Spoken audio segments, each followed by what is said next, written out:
Salut tout le monde, c'est Leikou, on se retrouve aujourd'hui pour une toute nouvelle vidéo, nouveau vlog. Aujourd'hui je suis à Walibi Belgium, petit dimanche pendant les vacances, c'est une bonne journée, il n'y a pas trop de pluie, honnêtement il n'y a pas encore plu.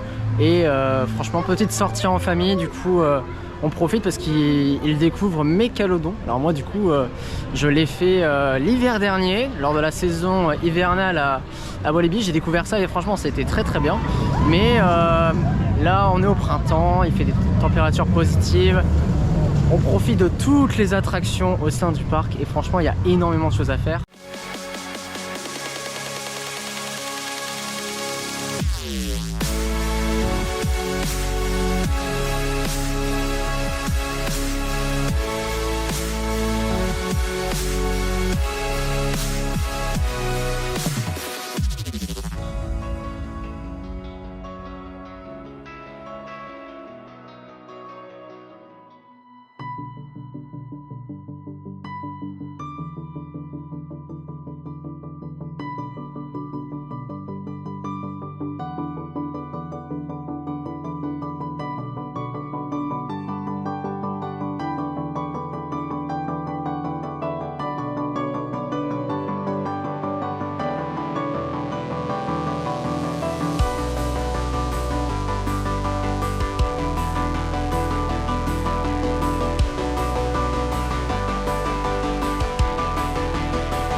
Alors on vient de sortir de Loup-Garou. Donc Loup-Garou c'est la montagne russe en bois qu'il y a au sein du parc. C'est infernal, ça fait trop mal, c'est très violent. C'est vraiment l'extrême inverse des autres montagnes russes comme Conda ou comme Mégalodon qui sont d'une fluidité sans nom. Donc vraiment après c'est assez vieux hein, mais vraiment c'est très compliqué. Si tu passes pas un ride agréable, en tout cas, t'attends juste que ça se termine. Je me permets de mettre en pause le vlog afin de vous parler de l'annonce de la décennie pour Walibi Belgium. Le Loup-Garou va fermer ses portes à la fin de la saison 2026 pour un changement radical, puisque ce dernier va être transformé en une nouvelle montagne russe hybride combinant bois et métal de quasiment 50 mètres pour 2028. Loup-Garou sera donc détruit en partie puis reconstruit et amélioré par le constructeur américain RMC, déjà reconnu pour ses prouesses à transformer des montagnes russes en bois datées et douloureuses en des machines exceptionnelles combinant fluidité, pacing inégalable et des figures les plus what the fuck les unes que les autres. Ce n'est pas un constructeur à sous-estimer tant leur réalisation se place aisément parmi les meilleures montagnes russes du monde, oscillant entre Steel Vengeance, Zadra et Iron Gwazi. À l'heure actuelle, je n'ai raidé qu'un seul RMC en Europe, bien que cela risque de changer dans les prochains mois. Cet RMC, c'est Untamed à Walibi Holland, d'une hauteur de 38 mètres, soit une dizaine de mètres plus petit que le futur coaster de Walibi Belgium, mais comme on dit dans le monde des parcs, ce n'est pas la taille qui compte, c'est la durée. Et je vous promets que Untamed décroche la palme d'or pour ses enchaînements entre les vrilles et les bosses. J'ai déjà réalisé un vlog là-bas où je donne mon avis détaillé sur cette extraordinaire montagne russe, il est en description pour les plus curieux d'entre vous. Et puisque Walibi aime mettre les petits plats dans les grands, on pourra découvrir une toute nouvelle zone thématique en complément de ce nouveau coaster aux caractéristiques folles. Une zone colorée inspirée de la Nouvelle-Orléans où les concept art nous font déjà voyager. Dites-moi en commentaire ce que vous pensez de cette annonce qui va ancrer Walibi Belgium comme parc de référence pour les fans de sensations fortes. J'en profite pour remercier Christian G. Coasters qui m'a autorisé à utiliser l'une de ses vidéos pour illustrer mes propos. C'est un créateur de contenu dédié au parc d'attractions où il propose des créations réalistes de coasters ainsi que des vidéos autour de l'univers parc nautique. Je vous invite donc à le suivre sur ses différents réseaux, vous pouvez également retrouver sa chaîne en description. De mon côté, on retourne sur le vlog en direction de Dock World, la toute dernière zone thématique de Walibi avec le très surprenant Mégalodon qui en aura étonné plus d'un.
Alors on vient de sortir de Mégalodon. Donc Mégalodon c'est le dernier roller coaster familial qui vient d'arriver, donc construit par Garslower.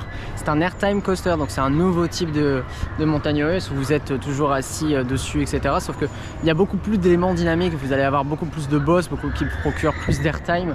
Le parcours est vraiment plus dynamique et du coup il y a vraiment plus de sensations de tous les genres. Il y a vraiment plus de sensations de tous les genres et c'est vraiment bien. Ça apporte une nouvelle dynamique et en fait c'est l'attraction qui manquait en fait pour les familles, parce que bon à Walibi il y a des grosses attractions, vous avez Conda qui est vraiment très bien, mais entre les deux il n'y avait rien, et là grâce à Mégalodon ça remplit complètement le contrat, donc c'est très très bien. Et ouais, franchement très très bien, je l'ai fait, je crois que je l'ai fait 4 fois. Et devant, derrière, très très bien, aucun problème. Alors là, actuellement, il est en rollback. Ça arrive très rarement, et j'étais pas dedans. Mais il s'est positionné en rollback juste avant la bosse à 90 degrés. Mais ce qui est bien avec les coasters nouvelle génération, c'est que maintenant on arrive à relancer les trains qui ont fait un rollback avec les gens dedans. Pas besoin de les évacuer, et ça c'est vraiment bien. Après en ce qui concerne la zone Dock World, c'est une zone thématique magnifique avec vraiment toute la thématique portuaire qui est apportée. Vous avez beaucoup d'interactions avec le roller coaster. Non, franchement c'est vraiment très bien.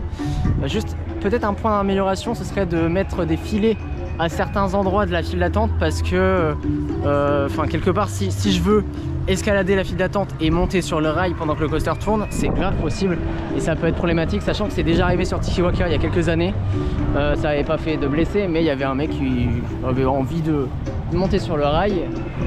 Donc peut-être remettre ça sur Mégalodon pour éviter, donc je ne sais pas. Mais bon, c'est vraiment une superbe attraction familiale. C'est pas la meilleure parce que je préfère tout de même Jungle Rush que j'ai fait à Dreamworld qui était en Australie, donc c'était l'an dernier, et ça c'était vraiment une surprise de A à Z. C'était vraiment une superbe attraction que je recommande. Après il faut aller en Australie parce qu'il n'y en a pas ailleurs.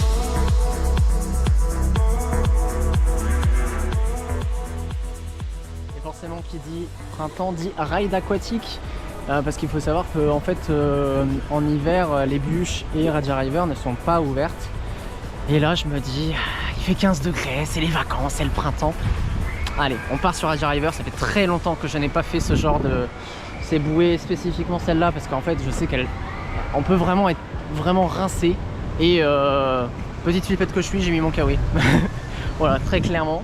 Mais j'ai hâte de voir ce que ça va donner, donc on verra bien. J'espère que je vais pas être aussi noyé qu'avant.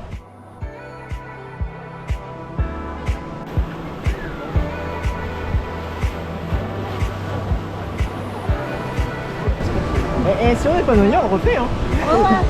Vu comment je vous l'ai vendu, bah dans mes souvenirs il noyait vraiment.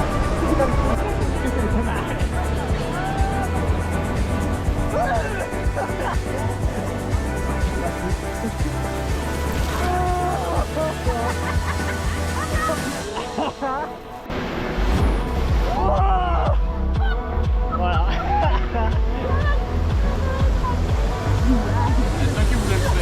Mais ils ont éteint les trucs et tout, c'est triste.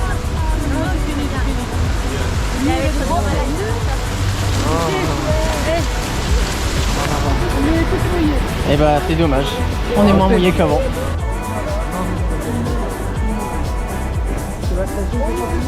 Allez.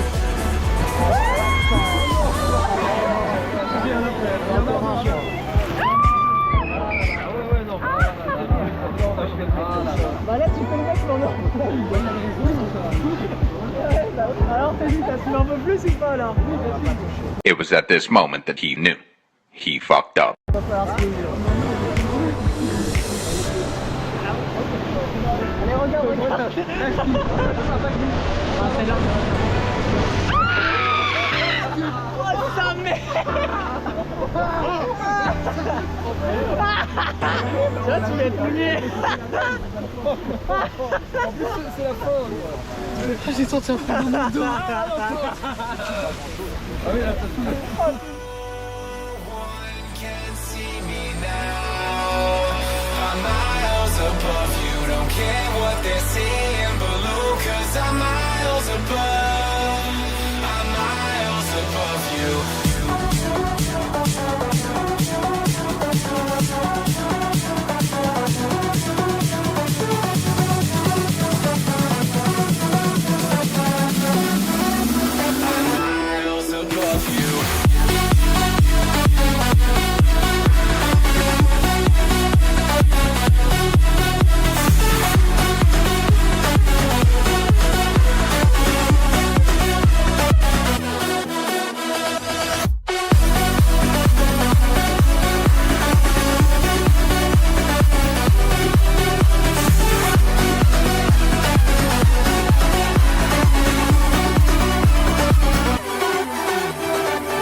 T'es décoiffé mon cher. Alors c'est comment? Ah ouais, il est bien hein. Alors je viens de sortir à l'instant de Konda. Donc Konda c'est la montagne russe Intamin, donc qui fait 50 mètres de haut. C'est, si je ne me trompe pas, la montagne russe la plus haute et la plus rapide du Benelux. Et le Benelux ça comprend la Belgique et les Pays-Bas. Et c'est une attraction, moi c'est l'une de mes favorites, hein. C'est vraiment, vous avez de l'intensité, vous avez de la fluidité, vous avez des airtime énormes. Vous avez vraiment vos fesses qui décollent du siège pendant plusieurs secondes. Le parcours est très dynamique, il y a beaucoup d'éléments très différents les uns des autres. C'est vraiment une des montagnes russes que j'apprécie le plus, qui fait partie d'ores et déjà de mon top 10 et qu'il y reste. Bon, il ne rentrera pas dans le top 5 depuis que j'ai fait DC Rivals en Australie à Movie World, mais ça n'empêche que Konda est vraiment très bien. Konda complète parfaitement l'offre du parc, accessible dès 1m30, et donc ça veut dire que la famille et aussi les plus téméraires peuvent le faire. Et franchement, on adore ce genre de montagne russe, on n'hésite pas à retourner dessus. Et au fur et à mesure de la journée, Konda monte en intensité vu qu'il chauffe, vu qu'il fait plein de tours. La journée se passe très très bien, j'ai pas remarqué d'amélioration particulière entre l'an dernier et cette année, si ce n'est que de ce que j'ai compris, ils ont refait l'offre de restauration, ils ont amélioré l'offre de restauration. Puis après c'est surtout une histoire de débit. Là on est à 2 trains sur 3 sur Mécalodon. On a Raja River, il manque quelques bouées aussi, mais dans l'ensemble c'est complètement adapté à la journée. Le parc est pas blindé, le parc il est environ à 60% de sa capacité, donc il y a du monde mais pas au point de râler. Et puis tous les points de restauration sont ouverts. Non, c'est une bonne journée dans l'ensemble. Je remarque pas je remarque pas de nette amélioration ni de problème particulier, donc continuez comme ça quoi.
Et c'est donc sur cet affreux ride de loup-garou que se termine notre journée.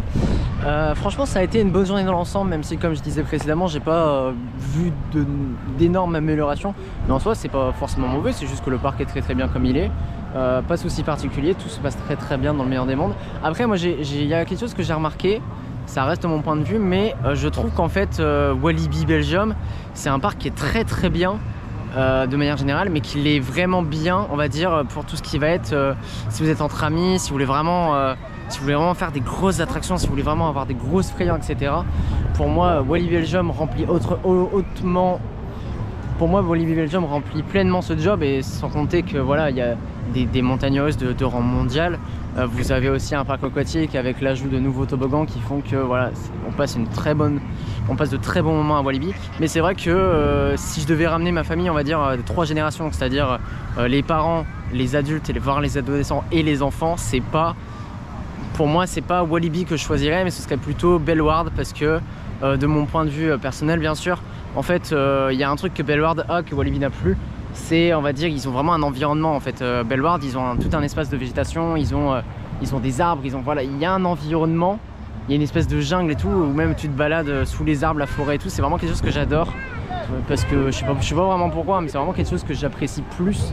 Alors que là, même si effectivement Walibi, vous avez plein de zones différentes, vous avez des landes différentes, vous avez des bonnes attractions, de bonnes thématisations, tout ce que vous voulez, bah en fait à mes yeux ça reste quand même assez bétonné en fait, et même si c'est un béton ou du bois, ou, voilà, c'est des matériaux qui font que je sais pas, je me sens mieux à Bellewaerde que si je dois ramener ma famille ou passer une journée en famille, j'irai à Bellewaerde, mais pour venir tout seul ou pour venir avec ma copine ou pour venir avec des gens ou venir avec des potes, etc., ou vous faire peur, c'est Walibi.